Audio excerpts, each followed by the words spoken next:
Hello' guys, welcome to my another blog. আজি আমাৰ ওচৰত নতুন ষ্টক আহিছে। নতুন ষ্টক মানে এখন আহিছিলে আৰু প্ৰায়ভাগ ইউটিউবত মই ভিডিঅ' দিয়াটো 17-18 দিনমান হ'ল দিয়া নাই। যিহেতু অলপ মোৰো কিবা এটা কাম আছিলে আৰু মাজতে গাও খুব বেয়া কৰিলে, সেইটো কাৰণে দিয়া নাই। আৰু এটা ফেচবুক পেজো খুলিছোঁ, তাতে সৰু সুৰাকৈ আৰু চলাইছোঁ। তাতে দুখনমান গাড়ী তাৰে পৰা বিক্ৰী কৰিলোঁ। আৰু ফেচবুকত একচুৱেলি ভিডিঅ' বনাবলৈ হেৰি হয়, কাৰণ কেলৈ ফেচবুকত অলপ অসুবিধা হয়, কাৰণ এডিট চেডিট বহুতখিনি ঝামেলা থাকে ফেচবুকত, ফেচবুকত নাথাকে। যিহেতু দুখনমান ভিডিঅ' তাৰে পৰাই দুখনমান গাড়ী তাৰে পৰা বিক্ৰী কৰিলোঁ। বাকী যি কি নহওক, আজি লৈ আহিছোঁ নতুন ষ্টকৰে ক'ব লাগিব আৰু, যিহেতু প্ৰথম বুলি ইউটিউবত দি আছোঁ। আৰু এখন গাড়ী হ'ল 2017 টপ মডেল হয়, এখন ক্ৰেটা 17 হয়, একদম টপ মডেল SX হয়। গোটেই চাৰিটা এলুইল চেলুইল মানে সকলো ফিচাৰ ইয়াত পাব। আৰু গাড়ীখনৰ অৰিজিনেল পেইণ্টতে আছে, ক'ৰবাত সৰু সুৰাকৈ দাগ আছে এইবিলাকত আৰু এইবিলাক গোটেইখিনি অৰিজিনেল পেইণ্টত আছে। আৰু ইফালে এটা ডেণ্ট আছিলে দেই, এইডোখৰত এটা ডেণ্ট আছিলে। এই ডেণ্টটো মই কালাৰ কৰিয়ে মানে আগৰ নেকি এতিয়া কৰিবলৈ নাই বিচৰা, কাৰণ কেলৈ এই নাওবোৰৰ খুব বেছিকৈ শব্দ আহিছে, কাটি দিছোঁ ৰ'ব। বাকী এতিয়া গাড়ীখনৰ বিষয়ে কৈ দিওঁ। গাড়ীখন বনেটটো ডিগ্গি ফুল চিল হৈ আছে আৰু গাড়ীখন কাম কৰাবলগীয়া একোৱে নাই। কোনোবাই যদি লৈ কিনে যদি চলাব বিচাৰে, টেষ্ট ড্ৰাইভ যদি লয়, তেন্তে তেখেতে গম পাব গাড়ীখন কিদৰে হৈ আছে।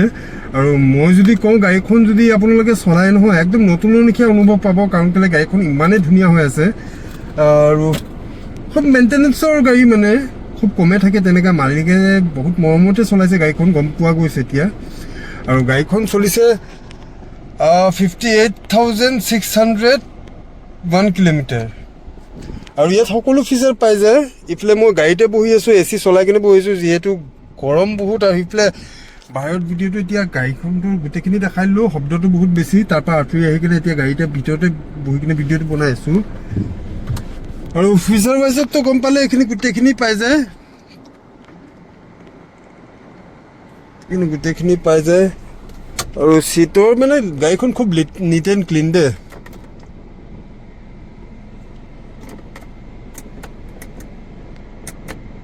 একদম নিট এণ্ড ক্লিন। গাড়ীখনত স্পেচো খুব ধুনীয়া। আৰু ইয়াৰ বিষয়ে মানে কৈ দিওঁ যে, মোৰ পৰা এখন যদি কোনোবাই গাড়ী লৈ চাওক, মই আৰু এটা কথা, মোৰ গাড়ী যদি কিবা এটা কাম থাকে, তেন্তে মই ভিডিঅ'ত গোটেইখিনি সম্পূৰ্ণ ডিটেইলছটো দি দিওঁ। আৰু ইয়াত কৰিবলগীয়া কাম তেনেকৈ একোৱেই নাই। 4 আনা বুলি কৈ যে, সেই 4 আনা কাম নাই, কিন্তু এটা কাম আছে। কি আছে দেখাই দিওঁ। এই স্ক্ৰীণটো আছে ন, স্ক্ৰীণটো কিবা ছফ্টৱেৰ নে কিবা এটা মাৰিব লাগে বুলি কৈছে। সেই বুলি এতিয়া স্ক্ৰীণটো অহা নাই। এতিয়া ছফ্টৱেৰ মাৰিব লাগে নে কিহে হৈছে সেইটো ক'ব পৰা নাই। যদি কেনেবাকৈ মানে অকল ইয়াৰে ইছ্যু আছে, ইয়াৰ বাহিৰে আৰু একোৱেই ইছ্যু নাই। আৰু গাড়ীখন চলাবলৈ মই কৈছোঁ নহয়, একদম মানে নতুনৰ নিচিনাই অনুভৱ পাব। এটা যিমানো বেয়া ৰাস্তাত আপুনি গাড়ীখন চলাওক, এটা প্ৰতি মাত শব্দ এটা নাহে। গাড়ীটোতো বাদ দিয়ক, ছাছপেনশ্যন হওক, আন কিবা এটা বুচিং যিমান যি আছে, গোটেইখিনি পূৰা টাইট হৈ আছে গাড়ীখন। আৰু দামটো ইয়াৰ খুব ধুনীয়া দাম আহিব। আৰু এটা কথা কৈ দিওঁ, যিহেতু মানে আগতো ভিডিঅ'টো দিছোঁ, গাড়ীবিলাক চেলে হৈছে। আৰু যোনে প্ৰথমত বুক কৰিব গাড়ী, সেই গাড়ীখন তেখেতৰে হ'বগৈ।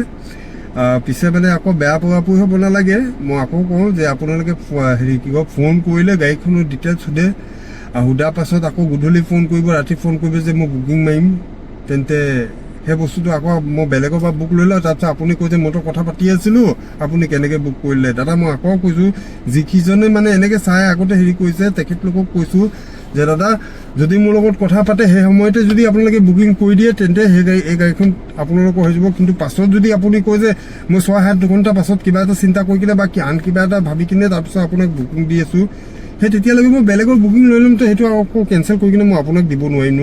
সেই তাৰ কাৰণে মোক মানে ক্ষমা কৰিব। ক্ষমা মানে এতিয়া চাওক, সেই ভুলটো মানে পিছে মোৰ নহয়, এইটো আপোনালোকৰে। কাৰণ কেলৈ যিটো সময়ত মই প্ৰতিটো ভিডিঅ'ত কৈ থাকোঁ, যোনে প্ৰথমত বুক কৰিব তেখেতৰে হ'বগৈ। বাকী গাড়ীখনৰ দামটো কৈ দিওঁ, 495ত এখন গাড়ী লৈ যাব পাৰিব। 17 গাড়ী। এই স্ক্ৰীণটো বাহিৰা 4 আনা খৰচ নাই, লৈ অকল চলাব লাগে। গাড়ীখন একদম নতুনৰ অনুভৱ পাব 495ত। কোনোবাই যদি ৰিফাইনেন্স কৰিব বিচাৰে, ৰিফাইনেন্সটো খুব ধুনীয়াকৈ হৈ যাব। ইয়াৰ ফাৰ্ষ্ট পাৰ্টি ইঞ্চুৰেঞ্চটো এতিয়ালৈকে আছে। কিমান আছে কি কয়, ইয়াৰ IDV ভেলু চাগে 5,30,000 নে 5.5 লাখ টকা আছে। কোনোবাই যদি ভাল চিভিল যদি থাকে 70,000 টকা দিলেও এখন ৰিফাইনেন্স হৈ যাব। যদি 1 লাখ টকা দিয়ে তেন্তে আৰু এটা কথা, ৰিফাইনেন্সটোত কি হয়, ডাউন পে'মেণ্টটো যিমান আপোনালোকে বেছি দিয়ে সিমান আপোনালোকৰ ভাল, ৰেট অফ ইণ্টাৰেষ্টটো মানে ইণ্টাৰেষ্টটো কম পৰিব আৰু EMI-টোও কম আহিব। গতিকে এনে গাড়ীখন 50,000-70,000 টকাটো ওলাই যায়।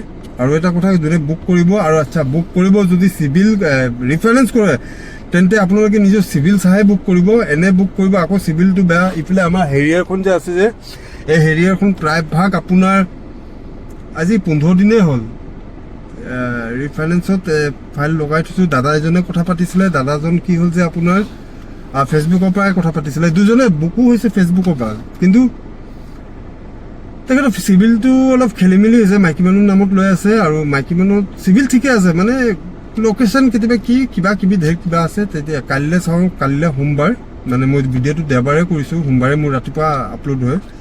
আপলোড মানে মই ভিডিঅ'টো ৰাতিয়ে হেৰি কৰি দিওঁ। আৰু এটা কথা ক'ম মাজতে, বাকী এখন হেৰি হৈছে, দাদা এজনো কথা পাতি আছে, চাওঁ যদি এখেতৰ যদি কেঞ্চেল হয় তেখেতক দিম বাৰু। আৰু ৰাতিপুৱা টাইমত মানুহে খুব ফোন কৰে, কিন্তু মই এটা নিজৰ কথা এটা কওঁ, মানে মোৰ বেয়া স্বভাৱ এটা আছে, মানে কি মই প্ৰায়ভাগ একদম মানে চেঙেলীয়া ডেকাৰ পৰাই মানে মোৰ ৰাতি শোৱাটো নহয়। আগতে আড্ডা মাৰিছিলোঁ ৰাস্তা ঘাটে লগৰবোৰৰ মাজত, সেইটো কাৰণে মই ৰাতি মানে মোৰ অভ্যাসটো বেয়া হ'ল, মই ৰাতি শুব নোৱাৰোঁ। আৰু ডক্টৰকো দেখাম বুলি ভাবোঁ, কিন্তু আকৌ পিছে ভাবোঁ যে কওকচোন বাৰু, দবা চবা খাই থকা ভাল, এনেকৈ থাকোঁ। মই ৰাতিপুৱা প্ৰায়ভাগ 4-5টা মানত, ৰাতিপুৱা যেতিয়া বেলি 4-5টা মানে বাজে আৰু মানে। আৰু ৰাতিপুৱা একচুৱেলি মই উঠিবলৈ মোৰ 11-12টামান বাজি যায়। গতিকে যদি আপোনালোকে ৰাতিপুৱা ফোন কৰে তেন্তে বেয়া নাপাব, মই ৰিচিভ কৰিব নোৱাৰোঁ।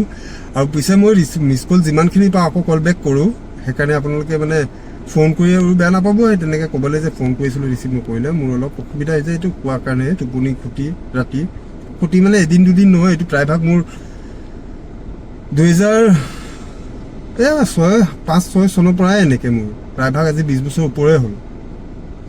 আৰু বাকী গাড়ীখন কোনোবাই লৈ যদি খুব নিশ্চিন্ত মনেৰে ল'ব পাৰে, খুব ধুনীয়া গাড়ী।